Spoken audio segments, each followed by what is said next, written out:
Today I'm going to show you how to install the Bafang BBSHD e-bike kit. Now, if you recognize these two bikes from some of my previous videos, you'll know that when I originally bought this kit, I had it on the Fuji back here. And then I bought this Trek and decided to switch it over. And I've made a few videos on that as well. But now it's time. I feel like I'm going to be selling this Trek and putting the e-bike back on the Fuji. So I'm going to walk you through the process of disassembling your bike, removing the e-bike kit, and then installing the e-bike kit. So we're going to go over the whole process to help you better walk you through what this might entail if you're interested in doing this yourself. Now, quickly, before we get started, I'm going to show you all of the tools and specialty equipment that you're going to need to make this process easy and doable. So let's go over those tools, and then we're going to get cracking on moving this e-bike kit over.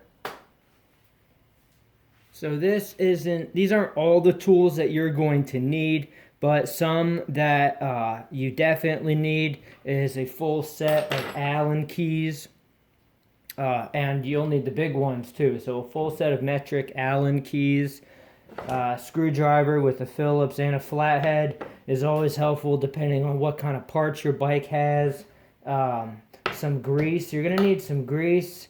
This is some thread lock and some dielectric grease. The dielectric grease isn't necessary, but it's good for the electrical connections.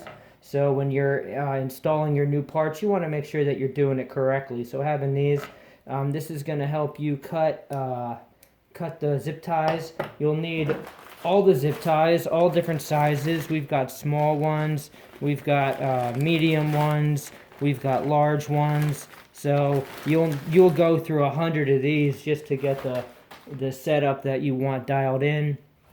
You're really going to want a pair of these. These are a special kind of cable cutter. This one is by Calhawk. I got this on Amazon. These are really, really good. These are for cutting your new shifter and brake cables, depending on the type of brakes that you have. These are absolutely essential. You can't cut cables without a cable-specific cutter. You can't use these to cut cables. You have to have these. This is going to be used a bottom bracket removal tool. So you're going to need something like that. This is the wrench that you're going to be using. It came with the kit, but there's aftermarket ones by Park Tools as well. This is going to be essential for mounting and unmounting the new motor from your bottom bracket. Here we have, this isn't necessary, this is a brand new bottom bracket, since I'll be, I actually don't even think I'll need this. So forget that that's even there. We have, if you want to swap out pedals, I have like a pedal wrench. This is a gauge to allow you to determine if your chain needs to get replaced or not, because I've had to replace the sprocket and the chain only once in 4,000 miles, but it is important to keep in mind if you're having shifting issues, you could be stretching out that chain, and so you can always go to your local bike store and they'll check the wear on your chain for free, but it's cheap enough, $9 for one of these by Park Tools. It's their chain tool measurement, and it's just nice to have. This is for removing, these two are for removing your rear sprocket. So if you're swapping bikes, like kits from different bikes like I am here, I will be moving over different sprockets, but this isn't necessary for the kit. This, if you need to change the length of the chain itself, this helps you install and uninstall links from the chain. So this stuff isn't necessary. You will need a crank puller. This is necessary to remove your cranks from the stock bike. So this stuff here is all necessary. This stuff here is not necessary. So if you do have any other questions on the tools, let me know. If there are any other tools that I'm missing here, I will demonstrate them throughout the video. This is the bike that the kid's going to go on, so I'm going to go ahead and disassemble this bike and then I'll take the parts off of that bike and I'll be able to mount them onto this bike relatively easy. Now, in order to prep a bike for your e-bike motor, one of the there's a few things you need to do. You need to remove the front derailleur if you have one. You'll need to remove your crankset and your bottom bracket. That's basically all you have to do in terms of the uninstall. I am going to be removing these brakes and the entire cockpit because these parts were originally on the Trek. And since I'm selling the Trek, I want to convert it back to its original form. So I'm going to move all of the Trek parts back over to the Trek. But for e-bike purposes, all you need to do is remove this. Now, SRAM is interesting because you don't actually need this tool. Now that I remember, you don't need this tool. If you stick this in here, you will strip that out. You need this tool if you have a Shimano crank, but not a SRAM crank. Now with SRAM, they have a self-extracting mechanism in here, and it is regular threaded, not reverse threaded. So you keep the outer cap in there, you use an 8mm Allen key, and you loosen it this way, and it will self-extract without the need of a crank puller.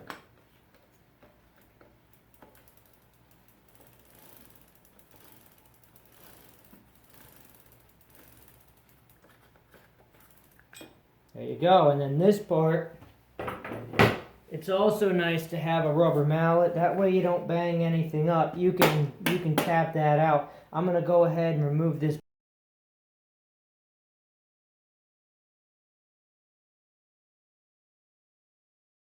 The new kit doesn't use a front derailleur, so you need to break the chain to get the front derailleur out. Over here I'm looking for the master link. You'll know because it's the one link that doesn't look like the rest of them. There it is.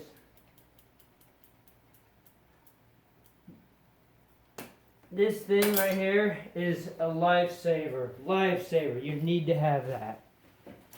Now this chain is quite dirty. Needs to get cleaned as well.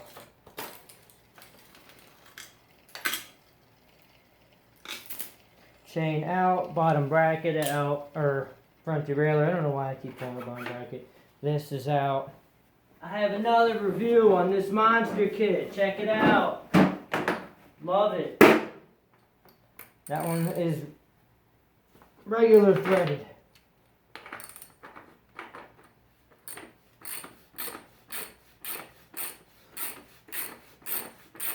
When you're installing new parts on your bike, it's important to torque them down to the right specs, but don't over torque them because you'll have to take them off at some point. You don't want them to be too difficult. The bottom bracket, this is going to be reverse threaded. The bottom brackets are reverse threaded. So before we put this on, I'm going to go ahead and clean this up just a little bit because it is pretty dirty. So one of the things I always try and do is I always make sure my stuff is decently clean. I make sure that the threads aren't too bad, and I make sure that anything that has friction on it gets a little bit of grease so that you don't get wear and tear on it. You don't want to get grease on the threads because we're using thread lock on that stuff.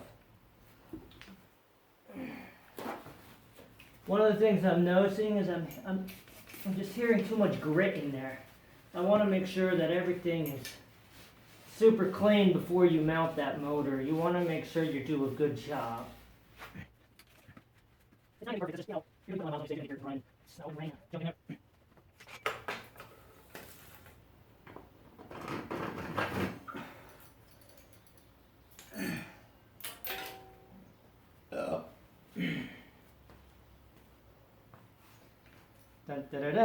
The motor's back in.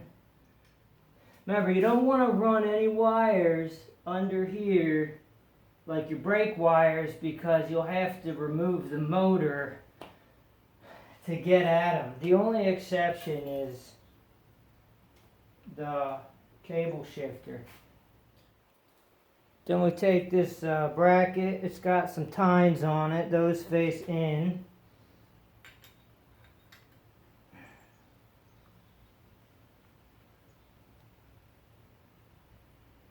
We have our bolts, use some thread lock on them.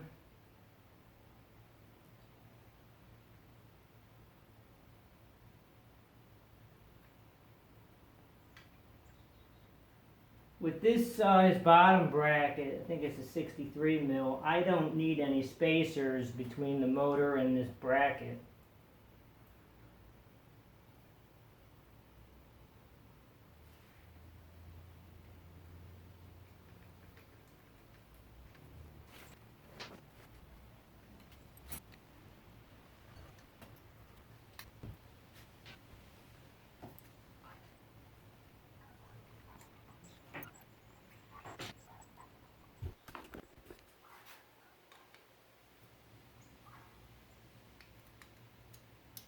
The trick here is you wanna get everything kind of started already, because it's gonna get a pretty tight fit.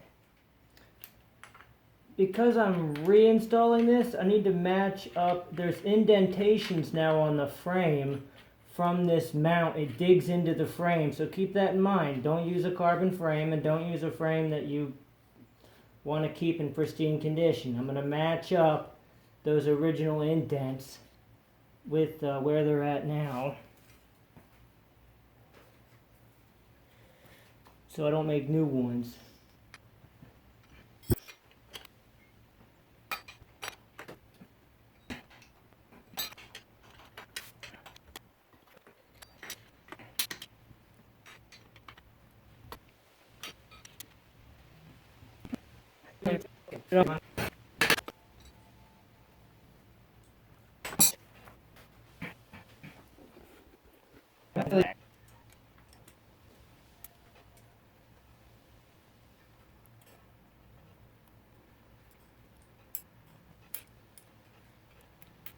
Yeah.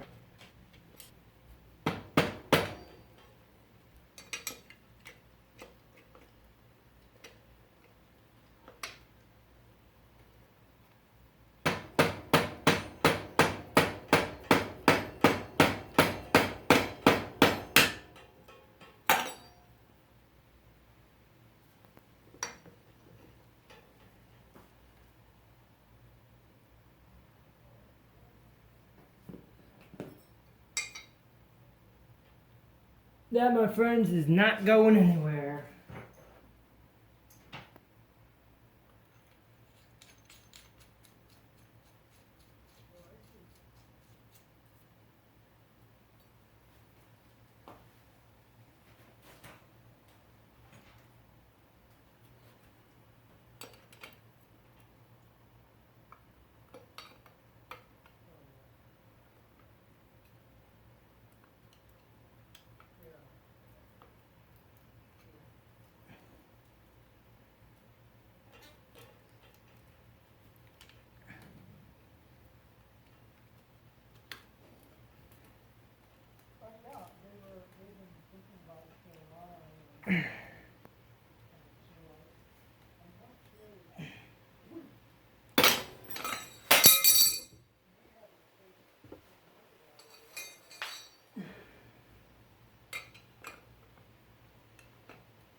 That's it for the motor. Now I'm going to put on the bracket that holds the battery.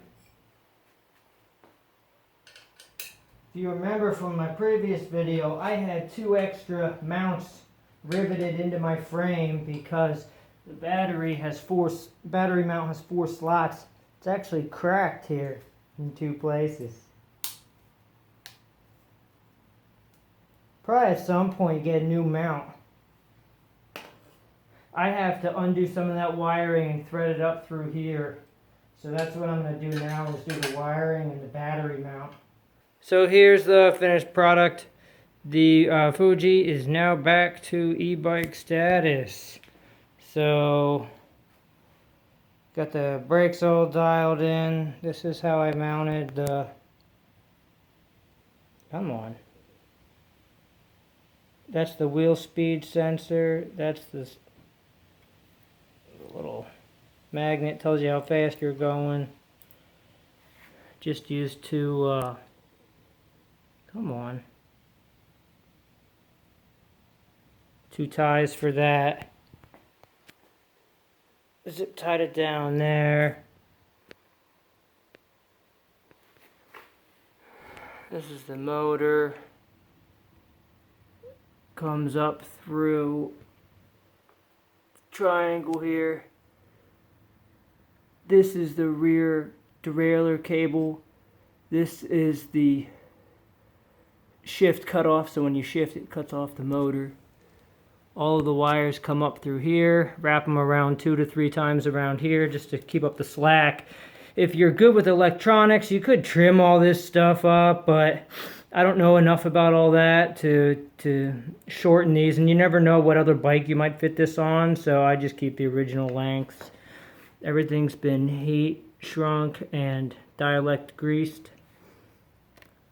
Got everything zip tied under there, zip tied together. Sorry this isn't focusing. Got the battery on. Cockpit's a little messy. I might get a few zip ties and tidy this up a little bit. There's really no way around it, guys. You know, this is not a custom kit. This is a one-size-fits-all. So I do need to clean that up a little bit. But in any case, that's the e-bike kit, and it... Oh, come on. And it works. Turn this bad boy on. Boom. Look at that miles. Look at the miles on this bad boy. 4,200 miles on this kit. Still running like champ. Love it. Love it, love it, love it. E-bike for life. Peace. So I took the brakes off, I took the drivetrain off, but in terms of what you're going to need to do to get this kit off of your bike is you have to remove essentially the body bracket part. Now this is the tool that they give with the kit. Now I will give you a heads up, this tool is not the best. You'll see there's some play and it will round out. So I use a very small Allen key. Not saying that I necessarily recommend that this is the best way to do it. This is just how I do it. I stick it in there and then the play is minimal.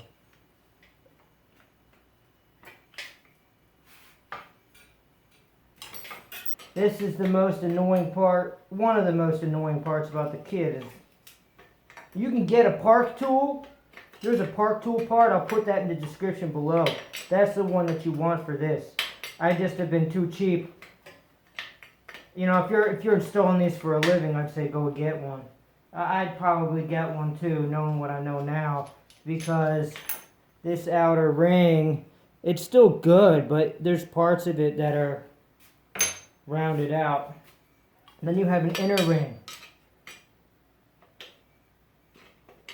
This inner ring is really what holds that motor on the bike. Once you get that ring off,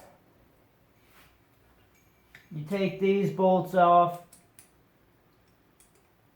and the whole kit will slide out the other side. It's just the inner ring, the outer ring, these 2 bolts is the only thing holding this on.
There she is. 4,100, 4,200 miles.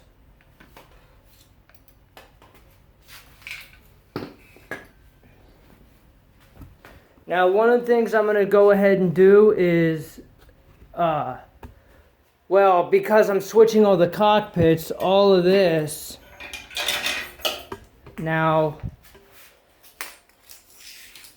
all of that is what's going on the new bike. That's what's left on the original bike. I'm also swapping over the tires. Now that you have your bike disassembled, you can go ahead and spray it all down with alcohol, clean it all up, make it look all nice. So I'm going to go ahead and switch these bikes over and show you how I install the e-bike kit. So here we have the reassembled Trek. It is missing a bar tape on one. I did not dial in the front and rear derailleurs yet, but the bike itself is assembled.